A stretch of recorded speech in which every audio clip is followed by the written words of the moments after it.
All right, joining us now is WPHT's Michael Smerconish, who's a terrific and insightful columnist. I read his piece. It was in the New York Post, but I know it's also in the Philadelphia papers.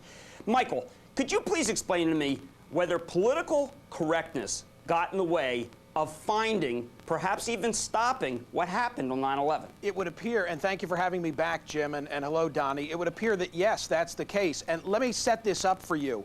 I recently flew to Florida, on the way to Florida, and then on the way back. In my case, it was my 8-year-old son who got pulled out of line and went through the full interrogation. And I'm thinking to myself, this is nuts. Then we had the testimony of Condoleezza Rice in front of the 9/11 Commission. And Jim, the whole nation is like captivated by Ben Venisti talking about the PDB. Me, I was listening to John Lehman when he said to Condoleezza Rice, as you've just articulated, were you aware of the fact that we had this policy where if the airlines pulled out of line more than 2 individuals of a particular ethnic stripe at once, they'd get fined? Michael, what do you think about poor Martha at this point? You feel sorry for her?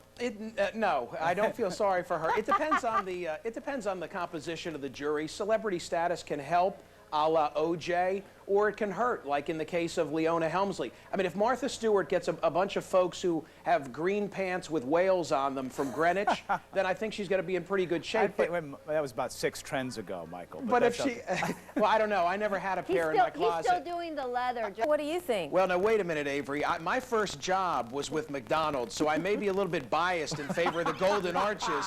However, people need to learn to push away from the table. That food is not good for you if you eat too much of it. Hey, you're an apologist for McDonald's. Nuggets, though. I mean, hey, nobody goes into Mickey D's to eat the McSalad. I mean, let's get real. We're all there for those fries. Don't eat so many. There's a dad in Canada who is suing the Canadian Hockey Association, saying his 16-year-old son shouldn't have been named MVP in his league. Even if the boy deserved to be the MVP and were denied that prize, there's a great lesson in that, because that happens to kids every day in this country, and guess what? It's going to happen to them in life as well, so get used to it. The good guy doesn't always win. So how far do you think this thing's going to go? Hopefully into the circular file. A good place for it. The Winona Ryder case. Not going to spend any time in jail for her felony conviction of shoplifting. Let's listen to this for a moment. It's just so outrageous, Judge. That really is. Michael, I know you're itching to get on this one. You know, I love the open mouth. This is Winona Ryder starring in the role of innocent shopaholic. And the only thing that's missing is Johnny Cochran in the background saying, if her 5 fingers slipped, you must acquit. I mean, come on, give me a break already. That isn't so didactic. We think there's an audience out there, we know there's an audience out there that is unserved because of the didactic nature of individual broadcasting.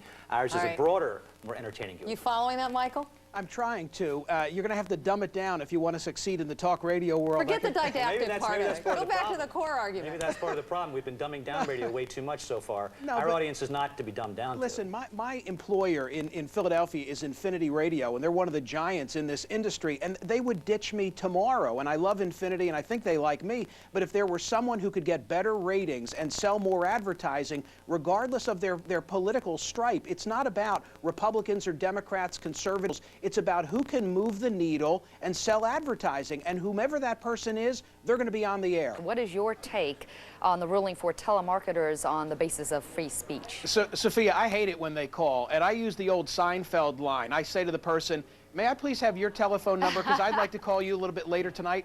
And when I heard that this Colorado federal judge turned it on its ear, I was really frustrated, and then I read his opinion. And here's the silver lining that we may get out of this. What the judge said is, you can't discriminate against commercial calls when you're going to allow political calls and charities still to be made. And it's hard for me to give a league. I mean, look, Jacko is a wacko. If you believe that he conceived that kid naturally, then I've got a bridge here in Philadelphia that I would like to sell you. Is he a bad parent? I mean, I don't know. Look at the videotape and decide for yourself. I wouldn't have any kids near him, especially my own. If there were a demand for liberal talk radio, it would be on the air already. It's March not. 31st. No one have to approve in this case, the attorneys. Well, I was very concerned, Arthel, at the end of this week when it was reported that the Bush administration may ask or try and intervene and get this lawsuit dismissed. This is a lawsuit by victims' families seeking to tie the Saudis and some members of the Saudi royal family to the events of 9/11. 15 of the 19 known hijackers were Saudis, and I want this litigation to go forward. When I talked about it on Friday on my radio program,